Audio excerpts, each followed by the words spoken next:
விமானம், அதுவும் இந்த 12 ஆண்டுகள் ஆன இந்த விமானம் என்பது மிக குறிப்பாக ட்ரீம்லைனர் விமானம் விபத்தில் சிக்குவது இதுவே முதல் முறை என்ற தகவலும் வெளியாக இருக்கிறது. அப்படி இருக்கக்கூடிய சூழலில் இந்த விமான விபத்து என்பது மிக பெரும் ஒரு சோக நிகழ்வாக மாறி இருக்கிறது.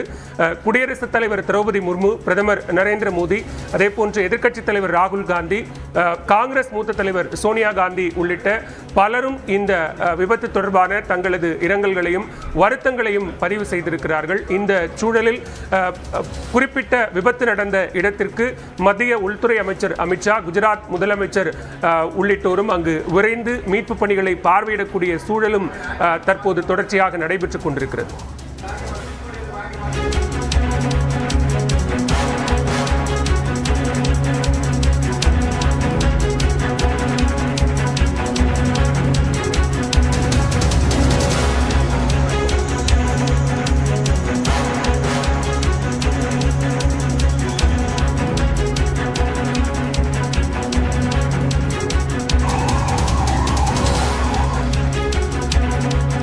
குஜராத் மாநிலம் அகமதாபாத்தில் இருந்து புறப்பட்ட போயிங் ரக விமானம் விபத்தில் சிக்கியதில் இதில் பயணம் செய்த அனைவரும் உயிரிழந்திருப்பதாக தகவல்கள் உறுதிப்படுத்தப்படாத தகவல்கள் கிடைத்திருக்கின்றன.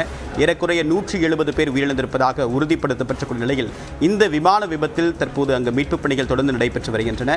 அதே நேரத்தில் அகமதாபாத் விமான நிலையத்தில் மெதுவாக தற்போது விமானங்கள் இயக்கப்பட ஆரம்பித்திருக்கின்றன. இந்த விபத்து தொடர்பாக விசாரணை என்பது ஒருபுறம் நடந்திருந்தாலும் கூட அந்த விபத்து இறுதி கட்டத்தில் என்ன நடந்தது என்பது தொடர்பாக அந்த பிளாக் பாக்ஸ் இருக்கக்கூடிய தரவுகளின் அடிப்படையில் ஆய்வுகள் என்பது மேற்கொள்ளப்படும். தற்போது அங்கே இந்த விபத்தில் உயிரிழந்தவர்களுடைய உறவினர்களுக்கு தகவல் தெரிவிக்கக்கூடிய பணியிலும் அவருடைய ஆறுதல் தெரிவிக்கக்கூடிய பணியிலும் தற்போது அங்கே இருக்கக்கூடிய ஊழியர்கள் ஈடுபட்டு வருகின்றனர். இந்த விபத்திற்கான காரணம் என்ன என்பது தற்போது வரைக்கும் முழுமையாக தெரியாவிட்டாலும் கூட விபத்தை தொடர்ந்து உடனடியாக விசாரணை என்பது தொடங்கியிருக்கிறது. இந்த பகுதியில் தற்போது இந்த காட்சிகளில் பார்க்கலாம். அந்த விபத்து நடைபெற்ற இடத்தில் முழுமையாக தற்போது அங்கே இருக்கக்கூடிய மீட்புப் படை வீரர்கள் தங்களுடைய மீட்பு பணிகளை துரிதமாக மேற்கொண்டு வருகின்றனர். முழுவதும் எரிந்த நிலையில் உடல்கள் மீட்கப்பட்டு வருகின்றன. யார் யார் இறந்தார்கள் என்பது தொடர்பான தரவுகள் அங்கே இருக்கக்கூடிய விமான பயண திட்டத்தில் இருக்கக்கூடிய அனைத்து தரவுகளின் அடிப்படையில் அந்த தரவுகள் சேகரிக்கப்பட்டு விமான விபத்தில் உயிரிழந்தவர்களுடைய குடும்பத்திற்கு தகவல் தெரிவிக்கக்கூடிய பணி நடைபெற்று வருகிறது. அண்மை காலத்தில் விமான விபத்துகள் என்பது கடந்த ஆண்டு தொடர்ச்சியாக 4க்கும் மேற்பட்ட போயிங் ரக விமானங்கள் விபத்தில் சிக்கிய நிலையில் இந்தியாவில் மிகப்பெரிய அதிர்வலை ஏற்படுத்தியிருக்கிறது. இந்த போயிங் ரக விமானம் விபத்திற்கு காரணம் தொழில்நுட்ப கோளாறா அல்லது சதித்திட்டமா என்பது தொடர்பாக இன்னும் முழுமையாக தெரியவில்லை. இந்த நிலையில் மத்திய விமான கட்டுப்பாட்டு இயக்குநரக அதிகாரிகள் அவசர ஆலோசனை மேற்கொண்டு வருகின்றனர். சென்னையிலும் இது போன்ற விமானங்கள் என்பது பாதுகாப்பு என்பது எந்த வகையிலும் சமரசம் மேற்கொள்ளப்படக்கூடாது என்பது ஏற்கனவே அறிவுறுத்தப்பட்டிருந்தது. கடந்த மாதம் மே மாதம் இந்தியா பாகிஸ்தான் போரின் போது அனைத்து விமான நிலையங்களிலும் கூடுதல் பாதுகாப்பு என்பது மேற்கொள்ளப்பட்டது. அந்த பாதுகாப்பு எச்சரிக்கை தற்போது வரைக்கும் தளர்த்தப்படவில்லை என்பதும் கவனிக்க வேண்டிய விஷயமாக இருக்கிறது.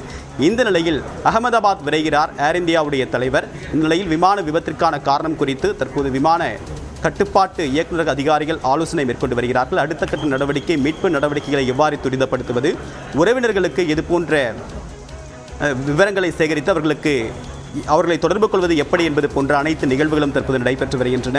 இந்த விமான விபத்து என்பது மிகப்பெரிய அதிர்வலை ஏற்படுத்தியிருக்கிறது. தற்போது வரைக்கும் 170 பேர் உயிரிழந்திருப்பதாக உறுதிப்படுத்தப்பட்டுள்ள நிலையில் விமானத்தில் பயணம் செய்த அனைவரும் உயிரிழந்திருக்கலாம் என்றும் கருதப்படுகிறது. ஏனென்றால் விமானம் முற்றிலுமாக உருகுலைந்து சிதைந்த நிலையில் காணப்படக்கூடிய இந்த காட்சிகளை தற்போது பார்த்துக் கொண்டிருக்கிறோம்.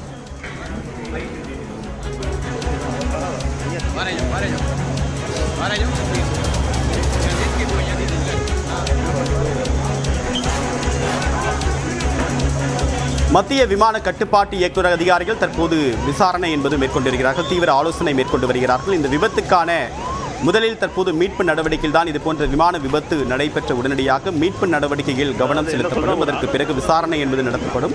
அறிவியல் பூர்வமான தரவுகளின் அடிப்படையில் இந்த போன்ற விசாரணை என்பது மேற்கொள்ளப்படும். அகமதாபாத் நகர் பகுதியிலேயே இந்த விமானம் விபத்தில் சிக்கியதன் காரணமாக அந்த நகர்பகுதி முழுவதுமாக ஒரு பெரும் பதற்றம் என்பது நீடிக்கிறது. இந்த நிலையில் மீட்பு பணிகள் துரிதப்படுத்தப்பட்டு மக்களுடைய இயல்பு வாழ்க்கை பாதிக்காத வகையில் தற்போது அந்த பகுதிகளில் மீட்பு பணிகள் துரிதப்படுத்தப்பட்டிருக்கின்றன. அண்மை காலங்களில் விமான விபத்து என்பது பெரும்பாலும் கடல் பகுதியில் மேல் நடக்கும். ஆனால் இந்த நகர்பகுதியில் நடைபெற்ற இந்த விமான விபத்து என்பது மிகப்பெரிய அதிர்வலை ஏற்படுத்தியிருக்கிறது. அங்கு குடியிருந்த மக்களுக்கும் கடும் பாதிப்பை ஏற்படுத்தியிருக்கிறது. இதில் பயணம் செய்தது யார் யார் என்பது தொடர்பான தரவுகள் சேகரிக்க விசாரணை விமான நிலைய ஊழியர்கள் தயாராகி வருகின்றனர். இந்த நிலையில் ஏர் இந்தியாவிடம் உள்ள விமானங்களின் நிலை குறித்து அறிக்கை கேட்டிருப்பதாகவும் அண்மை தகவல் கிடைத்திருக்கிறது. ஏர் இந்தியா அண்மையில் மத்திய அரசு கட்டுப்பாட்டிலிருந்து அதற்கு பிறகு அதனுடைய ஒட்டுமொத்த பங்கையும் மத்திய அரசு விற்பனை செய்ததும் குறிப்பிடத்தக்கது. அதனுடைய ஒட்டுமொத்தமாக இருக்கக்கூடிய விமானங்களில் மெல்ல மெல்ல அதனுடைய தரத்தை மேம்படுத்துவதற்கு ஏர் இந்தியா நிறுவனம் முயற்சித்து மேற்கொண்டு வந்த நிலையில் இந்த விமான விபத்து என்பது பல்வேறு கேள்விகளையும் எழுப்பியிருக்கிறது. ஏர் இந்தியாவிடம் உள்ள எத்தனை விமானங்கள் இருக்கின்றன, அந்த விமானங்களுடைய தரம் என்ன, அதில் இருக்கக்கூடிய பணிகளுடைய பாதுகாப்பு என்பது போன்ற பல்வேறு கேள்விகள் என்பது தற்போது முன்வைக்கப்பட்டு வருகிறது. அதனுடைய ஒரு அங்கமாகத்தான் ஏர் இந்தியாவிடம் உள்ள விமானங்களின் நிலை குறித்து அறிக்கை தாக்கல் செய்ய உத்தரவு பிறப்பித்திருக்கிறது. இதன் மூலமாக அந்த விமானம் பாதுகாப்பான வகையில் இருந்ததா அல்லது பறப்பதற்கு தகுதி வாய்ந்த வகையில் இருந்ததா, பயணிகளை சுமந்து செல்லக்கூடிய அளவுக்கு அது தரம் உறுதி செய்யப்பட்டதா, பறப்பதற்கு முன்னதாக மேற்கொள்ள வேண்டிய அனைத்து சோதனைகளையும் செய்யப்பட்டதா என்பது போன்ற பல்வேறு கேள்விகளுக்கு விடை அறிந்து கொள்ள முடியும். இந்த விசாரணை என்பது ஏர் இந்திய விமானங்கள் மட்டும் கிடையாது. அடுத்தடுத்ததாக தற்போது இந்திய விமான கட்டுப்பாட்டுக்கு சொந்தமாக இருக்கக்கூடிய இந்திய விமான நிலையங்களில் பறக்கக்கூடிய அனைத்து விமானங்களிலும் என்னுடைய தரம் என்பது சோதிக்கப்படும். ஏற்கனவே பாதுகாப்பு கருதி இந்திய விமான நிலையங்கள் கண்காணிப்பு வளையத்தில் கொண்டு வரப்பட்ட நிலையில் இந்த விமான விபத்து என்பது பெரும் அதிர்வலை ஏற்படுத்தியிருக்கிறது. தற்போது கதிரவன் குஜராத் வாழ் தமிழர் நம்முடைய இணைகிறார். சார் வணக்கம், என்ன நடந்தது? நீங்க அங்க இருந்தீங்களா? எதை பார்க்க முடிந்தது? ஹலோ, வணக்கம் சார். கதிரவன் குஜராத். சார் சொல்லுங்க. இந்த விமான விபத்தை பாத்தீங்களா? இப்ப எங்க நிலைமை எப்படி இருக்கு? இப்ப நிலைமை இப்போ வந்து ஆக்சுவலி இது எல்லாரையும் வந்து பேஷண்ட் எல்லாம் வந்து யார் யார் கொஞ்சம் இன்ஜர்டா இருக்காங்க அவங்க எல்லாம் ஹாஸ்பிட்டல் கிட்டும் போயிருக்காங்க சார். ஓ பிளட் டொனேஷனுக்காக சோசியல் மீடியால மெசேஜஸ்லாம் வந்துருக்குது. டோனர்ஸ்லாம் வந்து ஹாஸ்பிட்டலுக்கு வந்திருக்காங்க. நிலவரம் இப்போ வந்து கண்ட்ரோல்ல இருக்கு சார். ஒரு 100 பீப்புள் வந்து இறந்துருக்காங்க அப்படின்னு ஒரு மெசேஜ் இருக்குது. ஆனா அது இன்னும் கட்டாய நிலையில ஒன்றும் தெரியாது.